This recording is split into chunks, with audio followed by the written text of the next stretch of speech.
Well, the pomp and circumstances of the Olympics are certainly alive and well in Paris as the opening ceremony takes place today. But what is it like for an athlete to take part in the biggest party of the Games? Well, Margo Malowney is going to tell us all about that.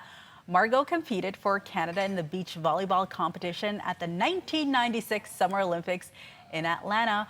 Okay, Margo, what are your memories about that night?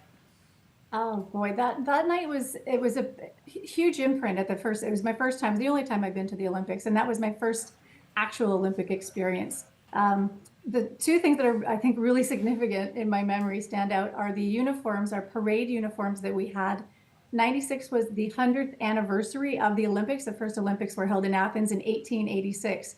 So our marching attire uniforms were a throwback to the 1800s. So we had women had three-quarter length skirts on, vests, little white round collar, long sleeve shirts. We had a big marching hat with a ribbon on it and heels, which was a bit of a challenge when you're, trying to protect your feet for your upcoming events.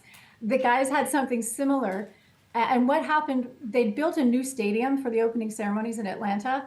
They parked all of the athletes in the adjoining stadium, which where they were going to tear down when the games were over.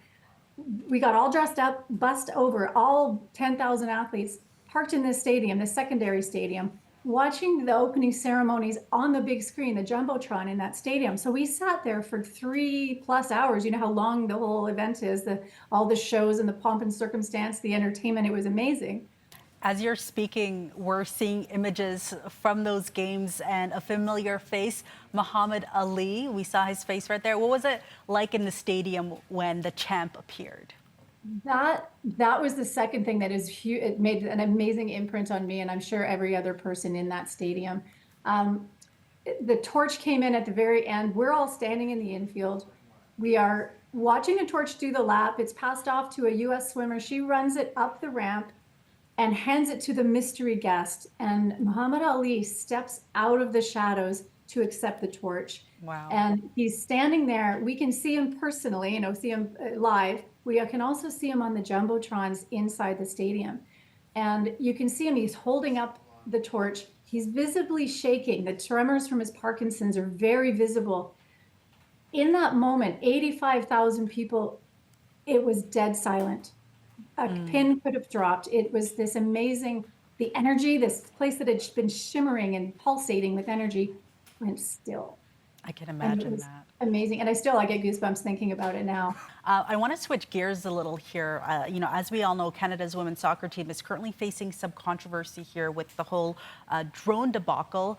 No doubt it could be distracting for athletes, but when you're at the biggest sporting competition in the world, what do you say to the athletes? What do you say to the players here to ensure that they're keeping their focus on the field and their performance and kind of just shutting out all that noise? Well, I have a lot of faith in the Canadian women's soccer teams, associations, athletes. I've known a couple of them in past lives. They're just a great leadership, strong group of women. I trust that they are going to rely on each other, rely on the training they brought into this. They've been professional athletes for a very long time. They have each other to lean on. They have leaders on the team. They can lead from within themselves and do what athletes do and maintain their focus on their primary goals. The muckety mucks can mess around with stuff off the field. Their job is on the field, and they know that. And along the same lines too, Margo, if you were speaking to the Margo who is heading to her first Olympics for the very first time, what advice do you tell that Margo? Because I know you have a wealth of knowledge here.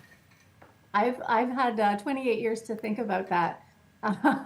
I think as a human, as an athlete, my advice simply would be to savor it. Savor every second, every minute, every experience, every activity that is open to you, because your sport is amazing, but the entirety of the event is huge. And you're going to have your little athlete gold card, your little dog tags that get you into every show and every event and every exhibit.